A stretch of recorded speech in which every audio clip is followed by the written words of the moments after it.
Michael Di Valentianugroho NIM 20G40024 dari Prodi Aksi tahun 2020. Di sini saya akan membahas 3 hal. Yang pertama adalah filsafat manusia, yang kedua adalah proses tumbuh dan berkembang, dan yang ketiga adalah proses manusia bahagia ataupun tidak bahagia. Yang pertama, saya akan membahas tentang filsafat manusia. Menurut Aristoteles, dalam pemikirannya, dalam keseluruhan dikatakan sebagai metafisika disebut untuk bidang ilmu yang datang setelahnya, atau disebut meta, dan fisika artinya penampakan. Filsafat manusia merupakan kajian metafisik tentang manusia dalam membicarakan manusia seluruhnya dalam kesadaran semua jenis abstraksi tentang manusia. Jadi, filsafat manusia adalah suatu cabang dari filsafat yang mengupas tentang arti menjadi manusia. Filsafat manusia termasuk dalam kajian ontologi atau metafisika. Filsafat manusia biasa disebut juga antropologia metafisika atau psikologi metafisis. Manusia adalah makhluk yang berhadapan dengan dirinya sendiri dalam dunianya. Inti pokok filsafat. Faktanya terdapat 2 inti paradoks pokok dalam mempelajari filsafat manusia, yaitu manusia adalah makhluk solusi kehidupan dan manusia adalah pemusnah kehidupan. Aspek filsafat manusia. Menurut Wilhelm Wundt, ada 2 aspek dalam memahami hakikat manusia, yaitu ekstensif yang meliputi pembahasan berhubungan dengan relasi antara manusia dengan lingkungan ekologi yang dihidupinya. Intensif yang meliputi pembahasan yang mengarah pada intisari dari manusia itu sendiri. Kepribadian manusia. Pembentukan kepribadian manusia bisa dilihat dari 2 sisi, yaitu eksternal yang melihat pengaruh sosiologis terhadap manusia, dan internal yang melihat pengaruh dinamika biologis terhadap manusia. Kepribadian atau personality atau topeng atau peran manusia dalam kehidupan menentukan perilakunya. Contohnya seperti peran sebagai ayah akan berbeda dengan peran profesional di dunia kerja, dan peran sebagai ibu akan berbeda dengan peran sebagai karyawan, dan seterusnya.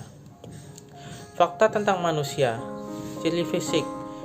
Sikapnya yang tegak sehingga membebaskan tangan untuk melakukan eksplorasi dan manipulasi, jari tangan yang mudah bergerak, serta kemampuan lengan bergerak memutar, dan lain sebagainya. Manusia mempunyai alat berupa bahasa untuk menyebarkan kebudayaannya. Manusia mempunyai daya cipta yang bisa berulang, dan ciptaannya cenderung kompleks. Manusia makhluk sosial dan makhluk politik. Hanya manusia yang sadar akan sejarah dan mempunyai tradisi kebudayaan yang terus-menerus. Manusia mempunyai apresiasi estetik. Manusia mempunyai hati nurani, dan manusia adalah makhluk yang religius.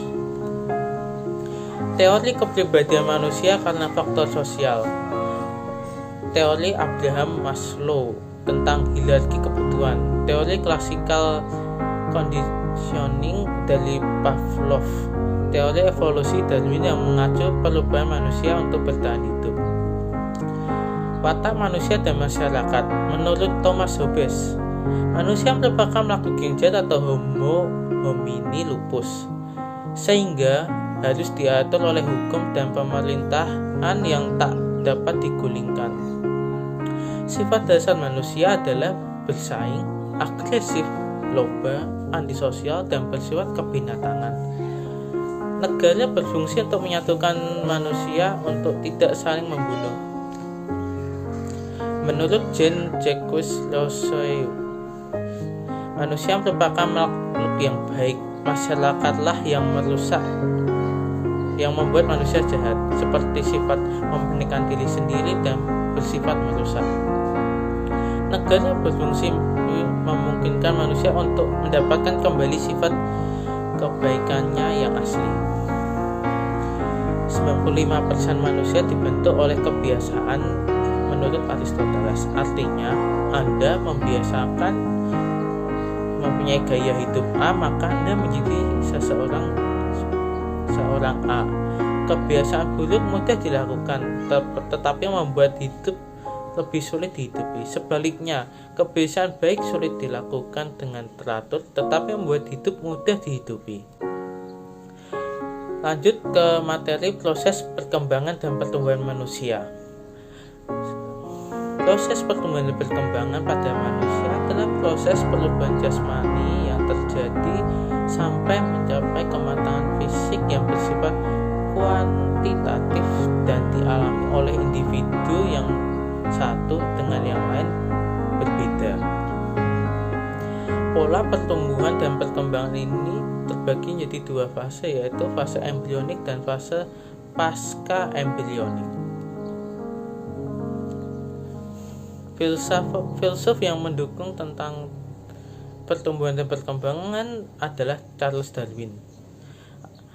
Charles Darwin adalah seorang naturalis dan ahli geologi Inggris yang paling dikenal untuk kontribusinya kepada teori evolusi. Dia mengemukakan bahwa sebuah spesies berasal dari nenek moyang bersama dan berkembang dari waktu ke waktu. Dalam publikasi bersama dengan Alfred Russel Wallace, dia memperkenalkan teori ilmiah yang menyatakan pola percabangan evolusi dihasilkan dari sebuah proses yang dia sebut seleksi alam, di mana perjuangan untuk eksistensi memiliki efek yang sama dengan seleksi buatan yang terlibat dalam seleksi buatan. Darwin menerbitkan teori evolusi dengan bukti kuat dalam bukunya diterbitkan tahun 1859 yang berjudul On the Origin of Species, mengatasi penolakan ilmiah dari konsep awal transmutasi spesies pada 1810-an. Komunitas ilmiah dan kebanyakan masyarakat menerima evolusi sebagai fakta. Lanjut ke materi proses manusia bahagia ataupun tidak bahagia. Sebelum melanjutkan ke proses manusia bahagia ataupun tidak bahagia, saya akan menjelaskan tentang kebahagiaan. Kebahagiaan adalah rekaan manusia, gagasan abstrak yang tidak nyata ada dalam pengalaman hidup manusia yang sebenarnya. Kebahagiaan menurut penyair Brazil Vinícius de Moraes adalah bulu yang melayang di udara. Ia terbang cepat tetapi tidak lama. Proses manusia untuk kehidupan hidup yang bahagia ada beberapa hal yang perlu dilakukan, seperti menjalin relasi dengan baik, menjauhi kesepian yang sangat gelap, menemukan lingkungan hidup yang baik dan ramah, menjalin relasi yang sehat dengan siapapun. Lanjut ke proses manusia tidak bahagia. Manusia tidak bahagia karena suatu proses yang disebabkan oleh penderitaan. Penderitaan itu datang dari kehendak manusia itu sendiri yang tidak terpenuhi. Dari sinilah akan timbul rasa kecewa yang menjadikan manusia itu jauh dari kebahagiaan. Bahagia dan tidak bahagia, perasaan kita itu campur aduk, tidak jernih, berantakan, kusut, dan kadang bertentangan, persis seperti hidup kita. Penelitian telah menunjukkan bahwa emosi positif dan negatif relatif bisa muncul berdampingan di dalam otak. Model ini menunjukkan bahwa sebelah otak kanan cenderung memproses proses emosi negatif, sedangkan yang kiri menangani emosi positif.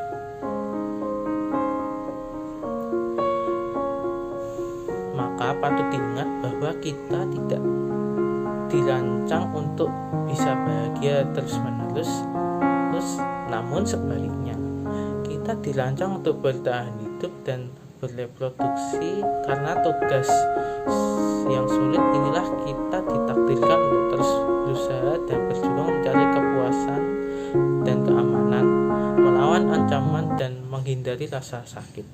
Sekian dari saya, terima kasih.